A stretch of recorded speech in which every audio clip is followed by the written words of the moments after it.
નમસ્કાર દર્શક મિત્રો, ગુજરાત પ્રચાર ન્યૂઝપેપરમાં આપનું હાર્દિક સ્વાગત કરું છું. હું વિશાલ પંચાલ.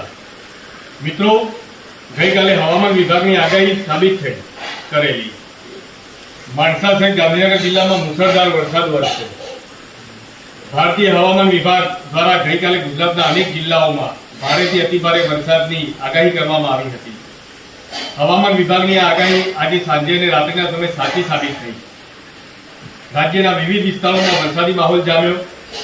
જ્યારે ગાંધીનગર જિલ્લાના માણસા તાલુકામાં આજે રાત્રે અંદાજે 8 વાગે મુસળધાર વરસાદ વરસતા રસ્તાઓ પર પાણી ભરાયા અને વાતાવરણ ઠંડક નહીં થયું. હવામાન વિભાગે અગાઉથી જ ભારે વરસાદને લઈને રેડ અને ઓરેન્જ એલર્ટ જાહેર કર્યો હતો. જિલ્લા વહીવટીતંત્રને સતર્ક રહેવા સૂચના આપી હતી. આગાહી મુજબ જ વરસાદ નોંધાતા હવામાન વિભાગના અનુમાનની ચોકસાઈ ફરી એકવાર સાબિત થઈ. રાજ્યના અનેક જિલ્લાઓમાં આગામી કલાકો દરમિયાન પણ ભારે વરસાદની સંભાવના વ્યક્ત કરવામાં આવી છે.